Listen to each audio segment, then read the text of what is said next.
दोस्तों नमस्कार, हाजिर है एक बार फिर से आज की बड़ी और ताजा खबरों के साथ। बस आपसे निवेदन है, कृपया वीडियो को लाइक कर दें, चैनल को सब्सक्राइब कर लें और घंटी बटन जरूर दबा दें। ये पहली बड़ी खबर है। यूएस रिसर्च का बड़ा दावा, चीन से ज्यादा है भारत की जनसंख्या, 8 साल पहले ही छोड़ दिया था पीछे। ये आपको बता दें कि संयुक्त राष्ट्र ने सोमवार को जारी अपनी जनसंख्या रिपोर्ट में अनुमान जताया है कि भारत 2023 में चीन को पीछे छोड़ते हुए दुनिया का सबसे अधिक आबादी वाला देश बन जाएगा। हालांकि यूएन की रिपोर्ट के विपरीत चीन की जनसंख्या पर रिसर्च करने वाले एक प्रमुख शोधकर्ता ने कहा कि दक्षिण एशियाई देश भारत पहले ही चीन को पीछे छोड़ चुका है। उन्होंने कहा कि भारत अब दुनिया में सबसे ज्यादा आबादी वाला देश है। विस्कॉन्सिन यूनिवर्सिटी के शोधकर्ता और लेखक यी फुक्सियन ने तर्क दिया है कि भारत की जनसंख्या 8 साल पहले ही 2014 में चीन की आबादी को पार कर गई थी। अगली बड़ी खबर, जनसंख्या नियंत्रण पर योगी आदित्यनाथ के बयान पर असदुद्दीन ओवैसी ने किया पलटवार। कहा, मुस्लिमों ने किया सबसे अधिक गर्भ निरोधक का इस्तेमाल। ये आपको बता दें कि हैदराबाद के सांसद असदुद्दीन ओवैसी ने उत्तर प्रदेश के मुख्यमंत्री योगी आदित्यनाथ पर धर्मों के बीच में जनसंख्या असंतुलन पर उनकी टिप्पणियों पर निशाना साधा है। असदुद्दीन ओवैसी ने कहा कि मुसलमानों ने सबसे अधिक गर्भ निरोधक का इस्तेमाल किया है। अगली बड़ी खबर, जनसंख्या नियंत्रण कानून को लेकर सपा सांसद शफीकुर रहमान बर्क का बड़ा ऐलान। बोले, इंसान नहीं बल्कि कुदरत पैदा करती है बच्चे। ये आपको बता दें कि उत्तर प्रदेश के संभल से समाजवादी पार्टी के सांसद शफीकुर रहमान बर्क ने विश्व जनसंख्या दिवस के मौके पर कहा कि औलाद इंसान नहीं बल्कि कुदरत पैदा करती है। बर्क ने कहा कि औलाद पैदा करने का ताल्लुक इंसान से नहीं बल्कि कुदरत और अल्लाह से है। उन्होंने कहा कि अल्लाह ताला जब किसी बच्चे को पैदा करने का इरादा करता है तो उसके साथ ही उसके खाने का इंतजाम भी करता है। जनसंख्या नियंत्रण कानून के संदर्भ में उन्होंने कहा कि पहले ये कहते थे कि मुसलमानों की जनसंख्या कम है और अब कहते हैं कि जनसंख्या बहुत ज्यादा है। आपको बता दें कि सपा सांसद ने कहा कि सरकार जनसंख्या नियंत्रण कानून लाने के बजाय लोगों की शिक्षा पर जोर दे। उन्होंने कहा कि आदमी छोटा हो या बड़ा, अमीर हो या गरीब,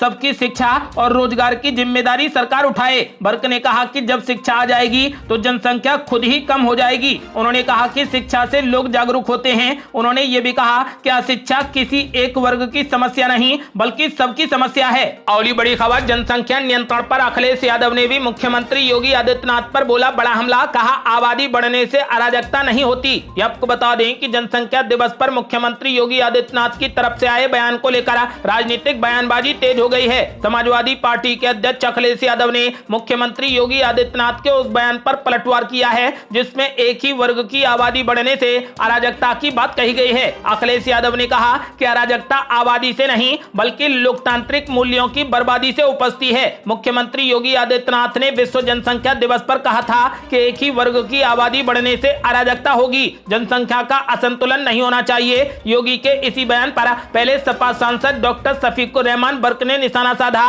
और सीधे सरकार को कई तरीके की नसीहतें दे डाली और अब सपा प्रमुख अखिलेश यादव ने भी योगी आदित्यनाथ पर हमला बोला है। अगली बड़ी खबर, सिद्धार्थनाथ सिंह ने की जनसंख्या नियंत्रण कानून की वकालत। कहा, काम मुश्किल है लेकिन असंभव नहीं। ये आपको बता दें कि यूपी सरकार में पूर्व कैबिनेट मंत्री सिद्धार्थनाथ सिंह ने विश्व जनसंख्या दिवस के मौके पर देश में जनसंख्या नियंत्रण की वकालत करते हुए कहा कि इस मुद्दे पर पीएम नरेंद्र मोदी और मुख्यमंत्री योगी आदित्यनाथ का विजन बिल्कुल सही है। प्रयागराज पश्चिम से वर्तमान विधायक सिद्धार्थनाथ सिंह ने कहा कि आज जरूरत इस बात की है कि हम जनसंख्या नियंत्रण कानून को लेकर आए। आपको बता दें कि उन्होंने कहा कि उत्तर प्रदेश सरकार ने जनसंख्या नीति तैयार की है। अब समय आ गया है कि उत्तर प्रदेश जनसंख्या नियंत्रण के मसौदे की गहराई से जांच की जाए। भारत को विकास के लिए यह महत्वपूर्ण है कि उत्तर प्रदेश में प्रजनन दर 2.7 प्रति हजार को 2030 तक 1.9 प्रति हजार पर लाया जाए। उन्होंने ये भी कहा कि योगी और मोदी की डबल इंजन सरकार के तहत ये बड़ा काम है लेकिन ये असंभव नहीं है।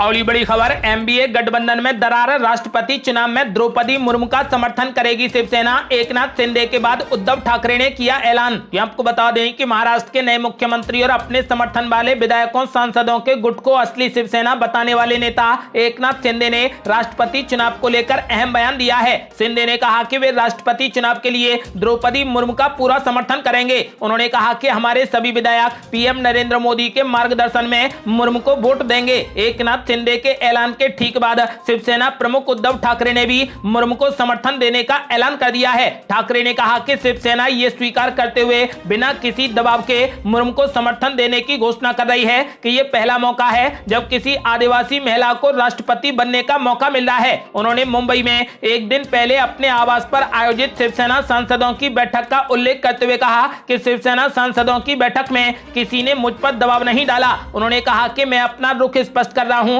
मेरी पार्टी के आदिवासी नेताओं ने मुझसे कहा कि यह पहली बार है कि किसी आदिवासी महिला को राष्ट्रपति बनने का मौका मिल रहा है। उनके विचारों का सम्मान करते हुए हमने द्रौपदी मुर्मू का समर्थन करने का निर्णय किया है। उद्धव ठाकरे ने कहा कि दरअसल वर्तमान राजनीतिक माहौल को देखते हुए मुझे उनका समर्थन नहीं करना चाहिए था, लेकिन हम संकीर्ण मानसिकता वाले नहीं हैं। उद्धव ठाकरे के इस ऐलान के बाद ये अटकलें लगना शुरू हो गई हैं कि महाविकास अघाड़ी गठबंधन में सब कुछ ठीक नहीं चल रहा और सत्ता जाने के बाद शिवसेना अपने सांसदों और विधायकों को एकजुट रखने की कोशिश में है। दरअसल एकनाथ शिंदे की ओर से विधायकों को तोड़े जाने के बाद यह साफ है कि शिवसेना में ही नेतृत्व को लेकर फूट पड़ गई है। ऐसे में उद्धव ठाकरे का द्रौपदी मुर्मू को समर्थन के ऐलान का फैसला शिवसेना को बचाने की कोशिश के तौर पर देखा जा रहा है। अगली बड़ी खबर, पीएम नरेंद्र मोदी ने विपक्ष पर बोला बड़ा हमला, कहा शॉर्टकट की राजनीति से शॉर्ट सर्किट हो जाता है। आपको बता दें कि पीएम नरेंद्र मोदी कल झारखंड के दौरे पर थे।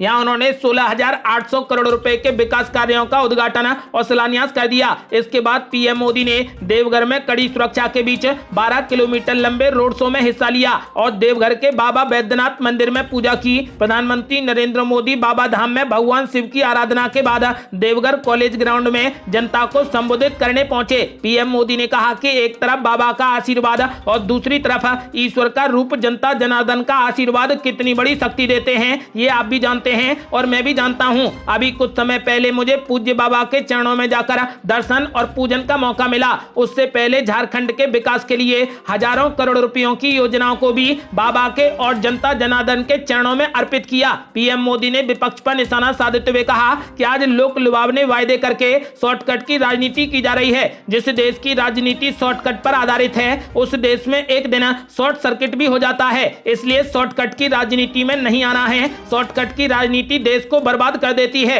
आजादी के बाद की सरकार ने कई शॉर्टकट अपनाए थे, इस कारण हमारे साथ आजाद हुए देश आगे निकल गए। मैं देशवासियों को शॉर्टकट की राजनीति से बचकर रहने का आग्रह कर रहा हूं। शॉर्टकट की राजनीति करने वाले कभी नए एयरपोर्ट नहीं बनवाएंगे, कभी नए आधुनिक हाईवेज नहीं बनवाएंगे। शॉर्टकट की राजनीति करने वाले कभी एम्स नहीं बनवाएंगे, हर जिले में एक मेडिकल कॉलेज के लिए मेहनत नहीं करेंगे। शॉर्टकट वालों को ना तो मेहनत करनी पड़ती है और ना ही उन्हें दूरगामी परिणामों के बारे में सोचना पड़ता है। पीएम मोदी ने कहा कि पहले की सरकारों में योजनाओं की घोषणा होती थी, फिर एक दो सरकार जाने के बाद एक दो पत्थर लग जाता था, पत्थर लटकता रहता था। 2-4 सरकारें चलने के बाद कोई और आता था और फिर वो ईंट लगा जाता था। पता नहीं कितनी सरकारें जाने के बाद वो योजना सामने दिखती थी। आज हम उस कार्य संस्कृति को लाए हैं, उस राजनीतिक संस्कृति को लाए हैं, उस गवर्नेंस के मॉडल को लाए हैं जिसका शिलान्यास भी हम ही करते हैं और उद्घाटन भी हम ही करते हैं।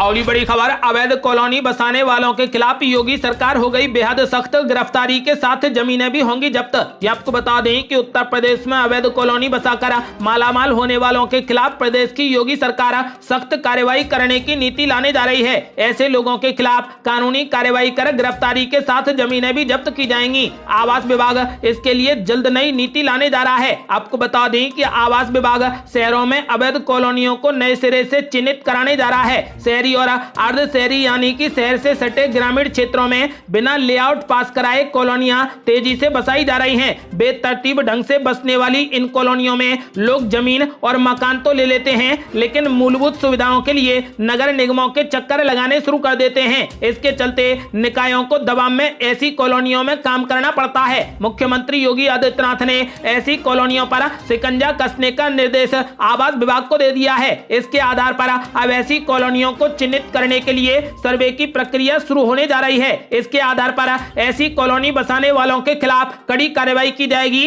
और जमीनें भी जब्त की जाएंगी। अगली बड़ी खबर, एक बार फिर से विदेश के लिए रवाना हुए राहुल गांधी 17 जुलाई को लौटेंगे भारत। ये आपको बता दें कि कांग्रेस के पूर्व अध्यक्ष और वायनाड के लोकसभा सांसद राहुल गांधी एक बार फिर से विदेश यात्रा के लिए रवाना हो गए। पार्टी सूत्रों ने इस बात की जानकारी दी। सूत्रों ने कहा कि कांग्रेस नेता 17 जुलाई तक भारत लौट आएंगे। हालांकि अभी ये स्पष्ट नहीं हो सका है कि राहुल गांधी निजी दौरे पर गए हैं या फिर आधिकारिक दौरे पर गए हैं। गंतव्य भी ज्ञात नहीं कि आखिर वे किस देश के दौरे पर जा रहे हैं। राहुल गांधी 17 जुलाई यानी कि संसद सत्र से पहले लौट आएंगे। बता दें कि संसद का मानसून सत्र 18 जुलाई से शुरू होगा और सत्र की समाप्ति 6 अगस्त को होगी। वहीं राष्ट्रपति चुनाव 18 जुलाई और उपराष्ट्रपति चुनाव 6 अगस्त को होगा। इसके अलावा सोनिया गांधी से 21 जुलाई को ईडी भी पूछताछ कर सकती है। और बड़ी खबर, क्या एमएसपी और अग्निपथ योजना के लिए दोबारा होगा आंदोलन? किसान मोर्चा 22 अगस्त को जंतर मंतर पर करेगा पंचायत। ये आपको बता दें कि संयुक्त किसान मोर्चा ने मंगलवार को कहा कि वो न्यूनतम समर्थन मूल्य यानी एमएसपी, अग्निपथ योजना और लखीमपुर हिंसा के मुद्दों पर केंद्र सरकार के विरोध में 22 अगस्त को एक पंचायत का आयोजन करेगा। दिल्ली में हुई संयुक्त किसान मोर्चा की एक बैठक में यह निर्णय लिया गया था कि किसान मोर्चा किसी भी राजनीतिक संगठन को इसके साथ में जुड़ने की अनुमति नहीं देगा और पूरे तरीके से गैर राजनीतिक रहेगा। संयुक्त किसान मोर्चा ने ही अब खत्म हो चुके 3 कृषि कानूनों के खिलाफ आंदोलन का नेतृत्व किया था। संयुक्त किसान मोर्चा ने दावा किया है कि कुछ लोगों ने संयुक्त किसान मोर्चा के अन्य सदस्यों को विश्वास में लिए बिना एमएसपी मुद्दे पर केंद्र को पत्र लिखा था। संयुक्त किसान मोर्चा के एक नेता ने संवाददाताओं से कहा कि इसके सामने आने के बाद हमने उनसे कोई भी संबंध नहीं रखने का फैसला किया है। उन्होंने आंदोलन को बेचने की भी कोशिश की। आज पूरा संयुक्त किसान मोर्चा यहां पर मौजूद है। उन्होंने कहा कि संयुक्त किसान मोर्चा एमएसपी, अग्निपथ योजना और लखीमपुर हिंसा के मुद्दों पर 22 अगस्त को जंतर मंतर पर पंचायत करेगा। और बड़ी खबर, महुआ मोइत्रा का बड़ा ऐलान, कहा मैं मां शक्ति की आराधक, आखिरी सांस तक बयान पर रहूंगी अडिग। ये आपको बता दें कि मां काली पर दिए बयान के बाद विवादों में आई महुआ मोइत्रा ने कहा कि वो अपने बयान पर अडिग हैं क्योंकि वो मां काली की आराधक हैं। उन्होंने कहा कि भाजपा अपने हिसाब से हिंदुओं को चलाना चाहती है जो कि संभव नहीं है। उन्होंने कहा कि भगवा सेना ने उनके बयान को लेकर उन पर हमला कर दिया जबकि उन्होंने एक सामान्य सी बात कही थी। महुआ मोइत्रा ने कहा कि ये मेरे लिए अवसर की तरह है कि मैं लोगों को बता पा रही हूं कि किसी की ज्यादती बर्दाश्त करना जरूरी नहीं है। और बड़ी खबर, ज्ञानवापी मामले पर हिंदू पक्ष में पड़ी फूट, वकील विष्णु जैन पर मुस्लिम पक्ष को लाभ पहुंचाने का लगा आरोप। आपको बता दें कि वाराणसी के ज्ञानवापी मस्जिद श्रृंगार गौरी मामले में हिंदू पक्ष में फूट पड़ गई है। मामले के 5 वादियों में से एक राखी सिंह के चाचा और विश्व वैदिक सनातन संघ के अध्यक्ष जितेंद्र सिंह विसेन ने हिंदू पक्ष के अधिवक्ता विष्णु जैन पर मुस्लिम पक्ष को लाभ पहुंचाने का आरोप लगा दिया है।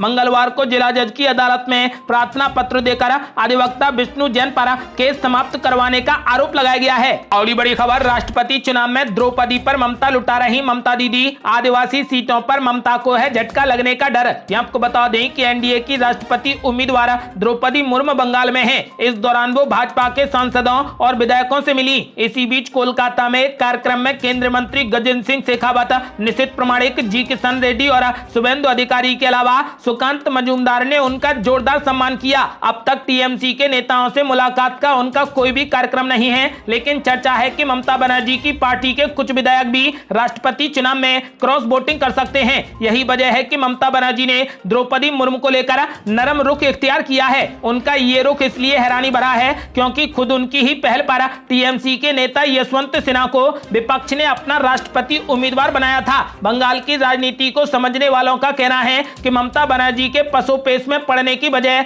वोट और नैरेटिव दोनों हैं। एक तरफ वो खुद को महिलाओं की नेता के तौर पर खुद को पेश करती आ रही हैं। ऐसे में यदि वो एक महिला और वो भी आदिवासी उम्मीदवार का विरोध करती हैं तो उन्हें अपना परसेप्शन खराब होने का डर है। ममता खुद ही कहती हैं वो महिलाओं को लेकर आग्रही हैं। इसके अलावा बंगाल विधानसभा में 84 आरक्षित सीटें हैं जिनमें 16 जनजातियों के लिए सुरक्षित हैं। बंगाल में 6% मतदाता आदिवासी हैं और यदि ममता बनर्जी द्रौपदी मुर्मू को समर्थन नहीं करती हैं तो इनके छिटकने का डर है।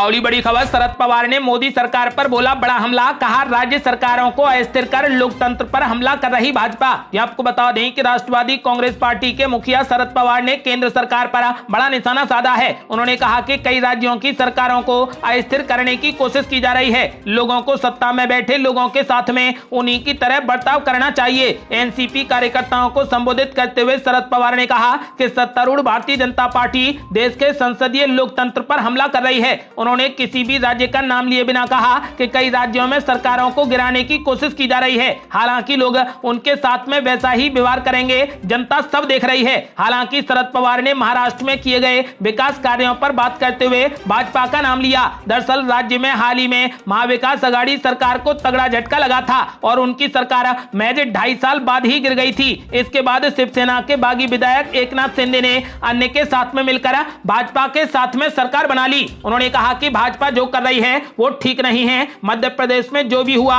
या फिर महाराष्ट्र में जो भी किया गया वो सभी को पता है। ऐसा इसलिए हुआ क्योंकि सत्ता की चाबी कुछ लोगों के हाथ में ही है। जब उनसे केंद्रीय एजेंसियों के दुरुपयोग के आरोपों के बारे में कहा गया तो उन्होंने कहा कि जब कांग्रेस सत्ता में थी तो उस वक्त उसने कभी भी ऐसा नहीं किया। अगली बड़ी खबर, ज्ञानवापी मामले में हिंदू पक्ष ने शुरू की दलील, कहा नमाज पढ़ लेने से कोई भी जगह मस्जिद नहीं हो जाती। ये आपको बता दें कि वाराणसी के ज्ञानवापी परिसर स्थित श्रृंगार गौरी प्रकरण में मंगलवार को 2 घंटे से ज्यादा वक्त तक चली सुनवाई में मुस्लिम पक्ष की बहस पूरी हो गई और हिंदुओं ने अपनी बहस शुरू की। फिलहाल अदालत ने इस मामले में एक दिन बाद ही 13 जुलाई की अगली तारीख लगा दी। अब 13 जुलाई को भी हिंदू पक्ष अपनी बहस पूरी करेगा और पोषणीयता के विषय में अपनी दलील रखेगा। आपको बता दें कि फिलहाल वाराणसी के जिला जज की अदालत में सुनवाई चल रही है। बीती 3 तारीखों में सुनवाई के दौरान मुस्लिम पक्ष अपनी दलीलें रख रहा था। करीब 51 बिंदुओं पर मुस्लिम पक्ष ने अपनी दलीलें रखी और बहस पूरी की। मंगलवार यानी 12 जुलाई को मुस्लिम पक्ष की बहस पूरी हो गई और अदालत ने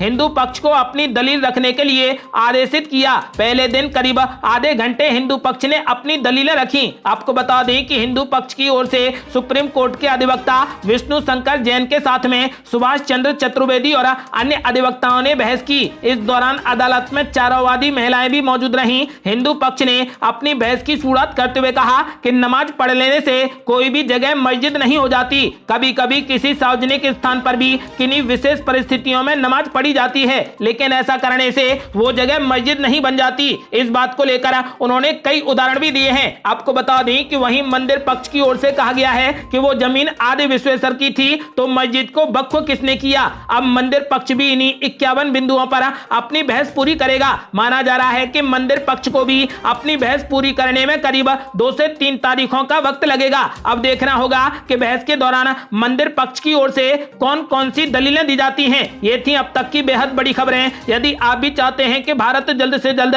कोविड मुक्त हो जाए तो इस वीडियो को लाइक कर अपनी राय हमें कमेंट बॉक्स में जरूर दें। यदि आपने अभी तक हमारे चैनल को सब्सक्राइब नहीं किया है तो कृपया चैनल को सब्सक्राइब कर घंटी बटन जरूर दबा दें। जल्दी मिलते हैं बड़ी अपडेट के साथ, तब तक के लिए जय हिंद, जय भारत।